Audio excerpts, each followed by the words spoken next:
Hi friends, welcome to episode number 12 of our Master Planning Level 1 series. In this episode, we will discuss in detail about the configuration of Minmax keys in Dynamics 365 Finance and Operation. This Minmax key help you to configure the potential minimum and maximum inventory levels need to be maintained based on the multiplication factor, and this will be highly helpful if you want to manage your seasonal demands, and also based on those demands how the master planning engine can recommend the appropriate minimum and maximum inventory levels. We will also see how do we configure this in the item coverage. Make sure that you subscribe to the channel D3 Talks or follow my profile in LinkedIn. Let's quickly jump into today's topic.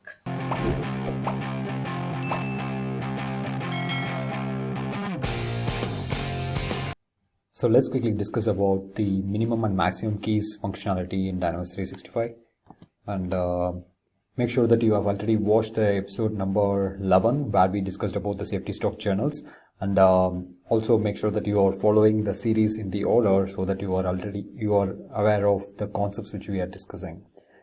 So when we discussed about the safety stock journals, we discussed about how do we post the safety stock journals once we calculate the minimum quantities. And when we calculated the minimum quantity, there is an option for us to provide the multiplication factor based on which the minimum quantity will be calculated, considering the history of transactions in the system. And then we will be able to update that back into the release product, right? But today we are going to discuss about the minimum and maximum keys, where the key functionality is to configure the seasonal fluctuations across the days or month or even a year in order to calculate the minimum and the maximum requirements. So it's a very short video. We'll quickly get into the demo aspect of how do we configure that, and then create a minimum and maximum key and configure that in the release product. But first of all, the basic definition of the minimum and maximum keys is you can use minimum keys to handle the seasonal fluctuations in the demand. So whenever you see there are demand fluctuations because of various seasonal requirements, you can use the minimum maximum keys in order to configure the minimum stock and the maximum inventory level that is required in your warehouse. For example, you can decrease the minimum inventory level for an item during the off season and then gradually increase it during the other months. So you can have the multiplication factor as 1 in case of for the first quarter, and it can be 2 for second quarter, 3 for the third quarter, and maybe 0.5 for the last quarter because of seasonal requirements. And also you can do the minimum key, the key configuration for the maximum inventory level also. So that we discussed about the coverage group, and one of the replenishment method is Minmax. And you need to, if you want to configure the maximum inventory for an item also, and based on the maximum inventory you want the system, whenever the master planning engine runs, the system takes once the stock goes below the safety stock, you want it to be replenished at the maximum level. Then based on the inputs configured at the Minmax key system, master planning engine tries to generate the planned orders for the maximum order level.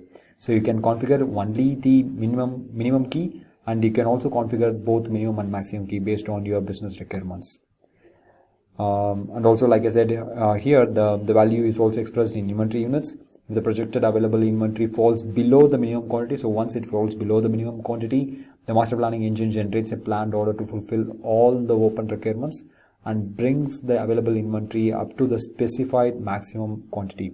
So this maximum quantity is primarily picked based on the configuration what we have given in the maximum key, and the minimum inventory quantity is given in the minimum, whatever the configuration we have given in the minimum key. So those two are separate configurations in the item coverage, which we will quickly cover as part of this video. So let's get back to the Dynamics 365 screen. So in order to configure under master planning, under setup coverage, you have the minimum and maximum keys. I'm not sure whether any keys are already created. No, we do not have any keys created in the system. So let's try creating a new Minmax key. Test min. So I'm just trying to create a minimum key. You can create a number of minimum and maximum keys based on your requirements. So give an ID and a description.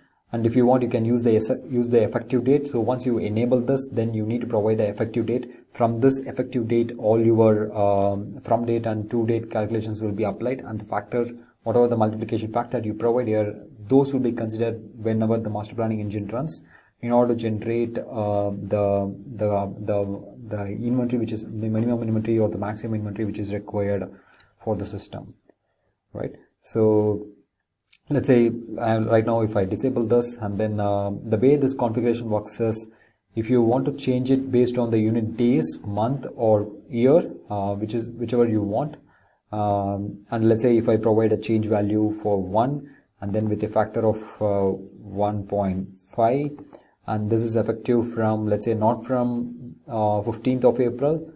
Let's say let's keep this as 1, and I have mentioned the unit as day, so this is applicable only for 1 day. That's why if you can see the from date is 15th of April and the 2 days is also 15th of April.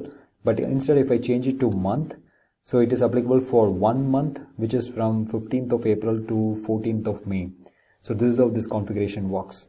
So let's say instead if I change the value to 2 for 2 months, then it means that it is applicable until June, from 15th of April to 14th of June. So for the next 2 months it is going to be applicable. Instead if I change it to 5, then it is applicable for the next, from the date of 15th of April to the date of 14th of September.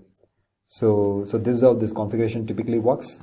But let's say if I want to enable the effective date and I want this calculation to happen from 1st of April to 31st of March, because my organization works from April to March as a fiscal year, then let's say if I want to track it from 1st of April, then let me keep it as the change as 1 and month, and the unit as month and not days, the factor as 1.5. Let me save this. The moment I save this, you can see the from date is automatically updated as 1st of April to 30th of April. Then I can keep on adding it based on the month level multiplication factor which I want to have, right? So here once I add further, I can change the value to 2, provide the month from May 1st to May 30th and June 1st to June 30th. Likewise I can go on and on. So let's say in case if I put the change value as 2, and then here I mention it is the factor multiplication factor is 1, and let's say the unit is month, and you can see it should be applicable from the actually it shows as from date as 1st April. Let me click on save, and now you can see that it is primarily for the month of May, and I think there is a slight delay in processing. And also I will share the link for this Microsoft Learn doc. You will be able to check the details of that. And let's say for the next month I want to do the configuration for a minimum inventory of 2.5, the whatever the minimum quantity which is available, and this is for June. Let me click on save, and then let's say if I remove the use effective date, then if I click on save, then you can see it primarily picks the current system date, so that it's not the expected way I want to configure, but instead I want to configure from the effective date of 1st April, and that's the reason we have a separate use effective date parameter and provide an appropriate effective date based on which the from date and to date will be calculated and the appropriate months will be taken. So for the April I'm going to have the minimum quantity 1.5 times, and for the May I want to retain whatever the minimum quantity of the item, and for the June I see a peak demand which is coming up, and I want to retain at least 2.5 times the minimum inventory. So let's keep this simple. Let me save this, and similarly you can create another maximum key, and then similarly you can also provide whatever the factors which you want to use for the maximum keys also. Let's say for the next month let me provide a value very low, 0.50. Then let me save this.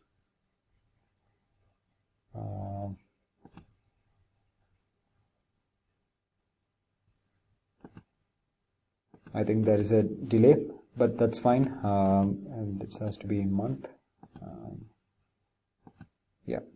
Yeah, I think now if you see for the April, May, June and July, we have already kind of configured the details.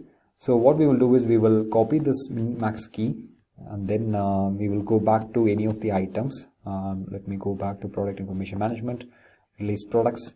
So we need to assign this Minmax key at the item level in the item coverage. Let's pick any of the item where we have the Minmax, but before that we need to kind of check the master planning coverage group.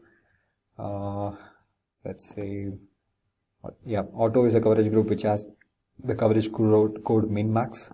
So if I go to product information management, release product, so you can do this for the other replenishment method also, but in those cases the maximum key will be disabled. So first I want to check what are the coverage group which has the auto, just the type auto coverage group. So let me filter those coverage groups. So some of the items does not even have a coverage group, so I just want to take only those coverage group which is of type auto, and because only auto has the replenishment type as Minmax, so if I take the type which has Minmax, then I will be able to configure both min and max for the minimum and maximum keys for the particular item. So let's pick this item. Then if I go to plan under item coverage, so here the minimum is 355 and the maximum quantity applicable is 1480. And if I go to general section, in the general section I will be able to configure the minimum key.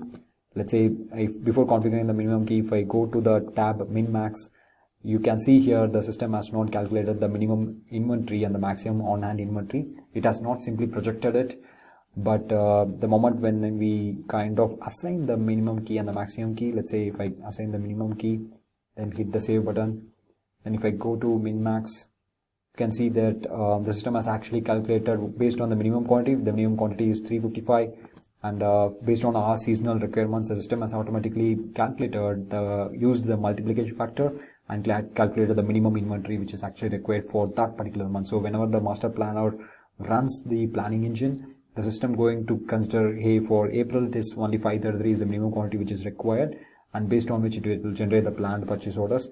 But when it comes to June, the actual minimum inventory which is required is 888. So considering that the planned purchase orders will be generated.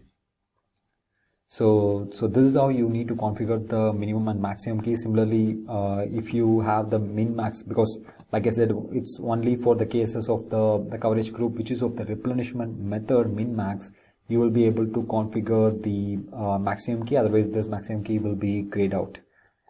So that's the whole idea for using min-max, and then you will be able to get the orders full replenished based on the minimum inventory and the maximum inventory levels. And this is purely useful when you have some seasonal requirements and you want the master planning to kind of recommend the appropriate quantity. So that's about minimum and maximum keys. And we also saw in the previous episode how do we calculate the safety stock and then post those journals, calculate and post those journals. And we come to the end of this episode, and in the next episode we will get into the details of generating the planned purchase orders, and that will be going to be an interesting topic. Make sure that you subscribe to the channel D365 Talks or follow my profile in LinkedIn. Thank you.